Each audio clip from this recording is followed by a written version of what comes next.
TSRTC staff workers federation CITU రాష్ట్ర మహాసభలు August 24, 25 తారీఖు హైదరాబాద్లో జరుగుతున్నాయి.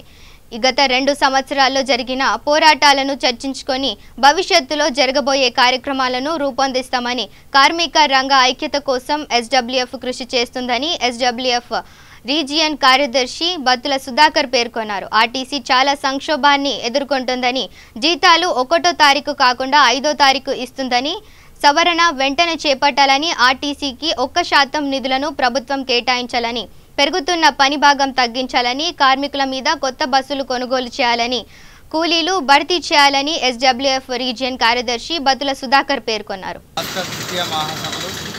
ఈ నెల 24-25 తేదీలలో సుందర విజ్ఞాన కేంద్రంలో జరుగుతూ ఉన్నాయి. గత 2 సంవత్సరాల నుండి రాష్ట్రంలో కానీ వాళ్ళ ఆర్టీసీలో ప్రత్యేకంగా జరుగుతున్నటువంటి కార్మికులపై జరుగుతున్నటువంటి పని భారాలకు సంబంధించి కానీ, వేతన ఒప్పందానికి సంబంధించి కానీ, అదేవిధంగా ఈ 2 సంవత్సరాల కాలంలో చేసినటువంటి పోరాటాలని ఒకసారి మనం స్మరించుకుంటూ భవిష్యత్తులో చేసుకుపోయేటువంటి కార్యక్రమాల మీద ఈ మహాసభలో కూలంకషంగా చర్చలు జరుగుతాయి. రాష్ట్రంలో కార్మికులపై ఇప్పటికే పనిభారం పెరుగుతూ ఉన్నది. 28 నెలల నుంచి వేతన ఒప్పందం జరగాల్సి ఉండే, కానీ ఇంకా వేతన ఒప్పందం జరగకపోవడం అనేది చాలా ప్రశ్నార్థకమైన విషయం. ఇవాళ ప్రభుత్వం ఆర్టీసీని ప్రజా రవాణా అని చెప్పేసి చెప్తా ఉన్నా కూడా ఇలా కార్మికులపై పనిభారాలు మోపు ఇవాళ ఆర్టీసీలో ఉన్నటువంటి ఖాళీలను భర్తీ చేయకుండా ఉన్న కార్మికులతోటే వెట్టి చాకరీ చేస్తున్నటువంటి పరిస్థితి కనబడతా ఉన్నది. ఈ యొక్క పద్ధతిని మార్చుకోవాలి. ప్రభుత్వ రంగ సంస్థ అయినటువంటి ఆర్టీసీని ఈ ప్రభుత్వం కాపాడాల్సిన అవసరం ఎంతైనా ఉంది. ప్రతి బడ్జెట్లో కూడా ఆర్టీసీకి 1% నిధులు కేటాయించాలి.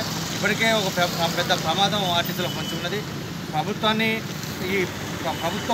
ఒక పక్క ఆర్టీసీని బలోపేతం చేస్తామని చెప్పుకుంటూ పోయి మరోపక్క ఇప్పటికే ఆర్టీసీని ముక్కలు చేసేటువంటి ప్రయత్నాన్ని చేస్తూ ఉన్నది. ఇప్పటికే జిహెచ్ఎంసీ పరిధిలో ఉన్నటువంటి ఆర్టీసీ మొత్తం దివాలా తీస్తున్న పరిస్థితి కనబడతా ఉన్నది.